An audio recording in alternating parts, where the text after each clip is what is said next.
हे आपका फिर से स्वागत है। मैं Vivek Bindra, motivation speaker, leadership consultant और बिजनेस कोच। आज बात करूंगा एक महान व्यक्ति के विषय में। सन 1891 में रत्नागिरी नाम का स्थान, महाराष्ट्र की वो भूमि जहां जन्म हुआ किसका? एक प्रोफाउंड पावरफुल दलित लीडर का, एक ऐसे शक्तिशाली पॉलिटिशियन, वुमेन इमेंसिपेटर, एक इकोनॉमिस्ट, एक प्रोलिफिक राइटर, एक थियोरिस्ट, एक ऐसे महान व्यक्ति जो कि बुद्धिज्म का रिवाइवलिस्ट भी था, ह्यूमन राइट प्रोफाउंडर और eminent scholar, razor sharp intelligence. नाम था इनका डॉक्टर भीमराव रामजी अंबेडकर। छोटी उम्र में ही ये रत्नागिरी से सत्तारा नाम के स्थान, महाराष्ट्र के अंदर जो पुणे के नजदीक है, वहां शिफ्ट हो गए। इनकी माता का देहांत हो गया था छोटी उम्र में। बचपन से ही बड़ी दिल को दहला देने वाली, दुखी कर देने वाली, एक बच्चे को आतंकित, पीड़ित कर देने वाली, तंग करने वाली, परेशान करने वाली कठिनाइयों के दौर से ये गुजरे। छोटे थे, पढ़ना चाहते थे, इनके अपने पिता से बहुत रिक्वेस्ट करते थे, लेकिन क्योंकि दलित समाज में, एक महार जात में इनका जन्म हुआ, तो कोई इनको पढ़ने की सुविधा नहीं थी।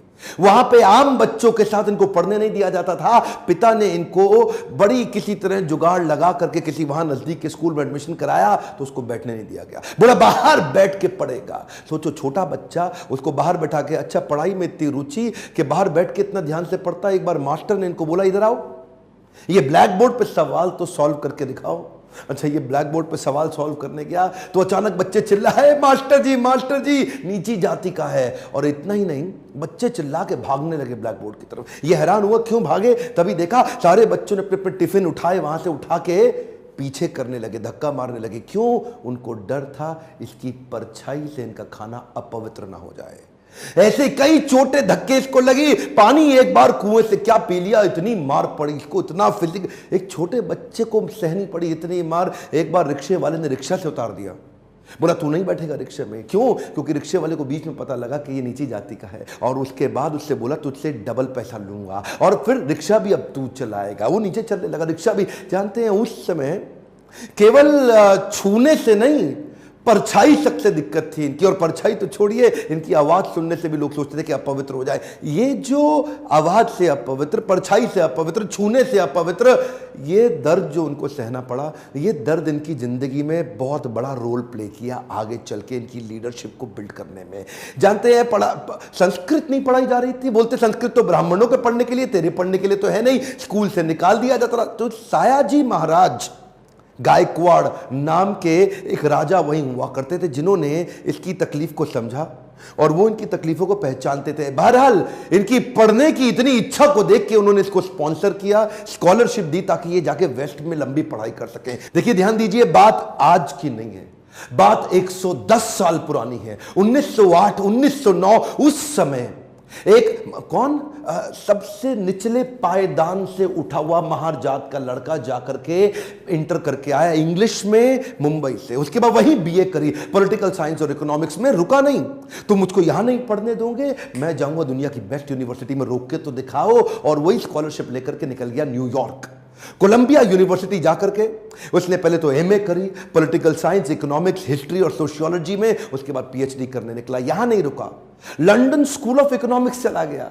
लंदन स्कूल ऑफ इकोनॉमिक्स जाकर वहां एमएससी किया, उसके बाद लॉ की पढ़ाई किया, फिर उसके बाद डॉक्टरेट किया, किताब के ऊपर अपनी थीसिस लिखी। ये वही किताब थी जिसके ऊपर आगे जाकर के रिजर्व बैंक ऑफ इंडिया को बनाया गया। महाराजा और बड़ौदा से उनका प्रेम इतना था ना, वो जो सायाजी गायकवाड़ जिन्होंने इनको स्कॉलरशिप दिया था, पढ़ने में इनकी मदद करी थी, दुनिया भर में पढ़ के उनका प्रेम भूले नहीं, वापस उनके पास आ गए। बोला आप दुनिया भर में पढ़ के आए हूं, आपकी सेवा में आना चाहता हूं। तो उनको मिलिट्री सेक्रेटरी की नौकरी दे दी गई, और उस समय ये नौकरी बड़ी मानी जाती थी। अब ये बड़ी पदवी पे तो आ गए थे, लेकिन वो छुआछूत ने इनका पीछा थोड़ी छोड़ा।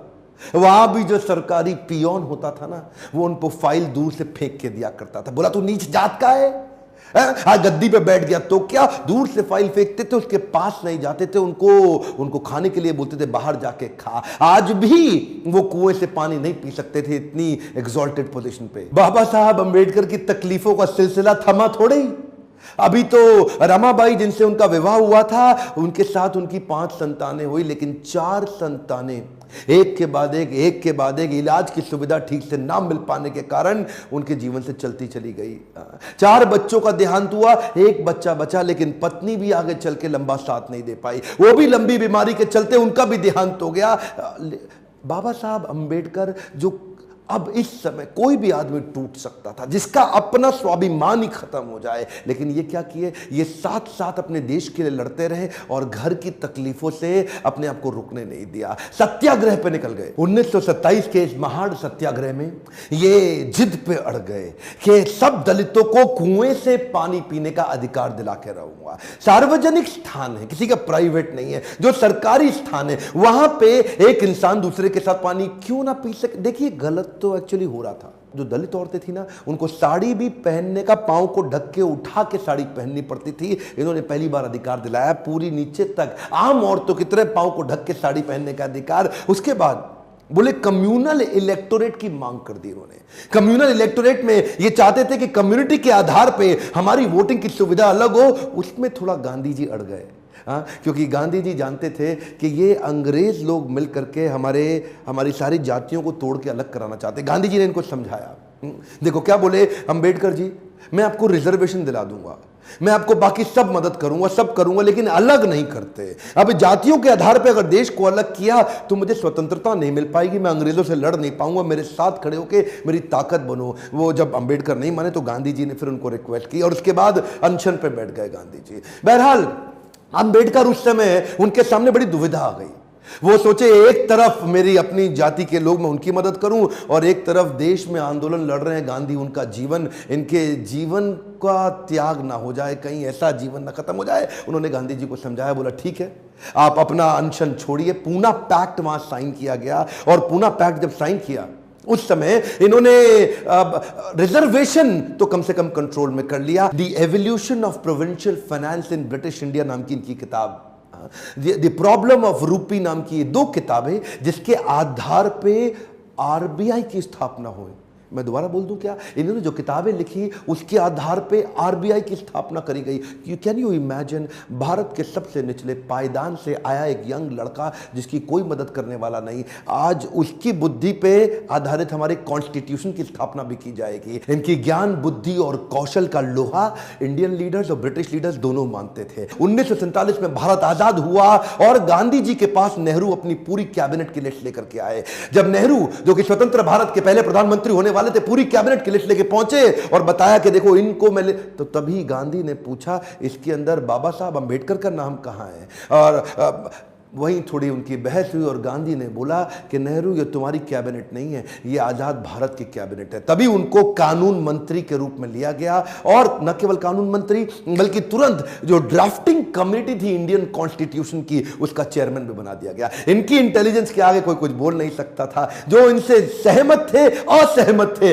दोनों जानते थे कि इस आदमी में बुद्धि बहुत है। बहरहाल मन तो है कि मैं घंटों तक इनके विषय में बात करूं, एक्चुअली मन भरता नहीं है इनके विषय में बात करते हुए। इतने बुद्धिमान व्यक्ति, आगे चल के इन्होंने हिंदू कोड बिल और महिलाओं के लिए बड़े कानूनों के अंदर कई बदलाव लाए। ये वो पॉलिटिकल लीडर नहीं थे जो सत्ता के लिए लड़ते थे, ये लड़ते थे उनके लिए कि देश में कमजोर हिस्से को उठाना देश के हर लीडर की जिम्मेदारी। एक वन मोर टाइम ध्यान दीजिए, चाहे वो महिलाएं हो, चाहे वो जाति धर्म के आधार पे हो, कमजोर हिस्से को आगे बढ़ाना, सपोर्ट करना, तभी देश आगे चलेगा। खुशहाली आएगी तो फायदा सबका होगा। कम ऑन ध्यान दीजिए, पूरे देश में खुशहाली आएगी तभी फायदा सबका होगा। इनकी भाषा में, इनके भाषण में, इनकी चर्चा में, इनके आचरण में, इनकी किताबों में और ड्राफ्टिंग कमेटी में चेयरमैन होते वक्त कॉन्स्टिट्यूशन को लिखने में सहनशीलता लगातार दिखती रही। अहिंसा परमो धर्म, बौद्ध धर्म को अपनाने लगे।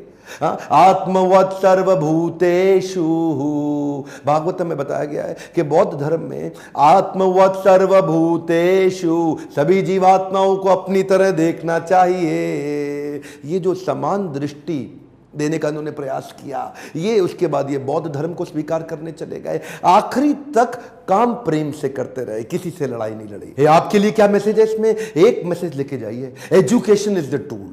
पूरी जिंदगी में सबसे निचले कमजोर तबके को उन्होंने उस एजुकेशन के बल पे तो खड़ा किया। ये लगातार जो पढ़ते रहे लोग इनके सामने चुप, इनकी एजुकेशन के चलते तो हो जाते थे। कोलंबिया यूनिवर्सिटी आगे चल के इनको number 1 scholar in the world की उपाधि से नवाजा गया। देश ने इनको भारत रत्न दिया। एक बात समझ लीजिए, इनके बराबर लीडर पृथ्वी में गिनती की होते हैं, परसेंटेज में नहीं होते। लर्निंग क्या है? Education is the tool. Entertainment के तो बहुत चैनल होंगे यूट्यूब पे, पर मैंने एजुकेशन का चैनल बना है, कोई एंटरटेनमेंट नहीं है इधर। और देश को भीमराव रामजी अंबेडकर के विषय में एजुकेट करना, उनके संघर्ष के बारे में बताना मेरी आपकी पूरे देश की जिम्मेदारी है। बताइए तो सही लोगों को कैसे संघर्ष से उठ के खड़े हुए हैं। शेयर करिए वीडियो, जिसको हो सकता है, जिसको इंस्पिरेशन मिल सकती हो, कमेंट बॉक्स में बताइए। अगर किसी और लीडर का वीडियो देखना चाहते हैं लाइक करिए। अगर थोड़ा भी वीडियो पसंद आया, जितने लाइक उतना मेरा उत्साह बढ़ेगा। बताइए कि आपको कैसा लगा ये वीडियो। सब्सक्राइब करिए, बेल आइकॉन हिट करके दूसरों से भी करवाइए। मेरे साथ जुड़े रहने के लिए प्रेम पूर्वक हर बार की तरह बहुत बहुत धन्यवाद।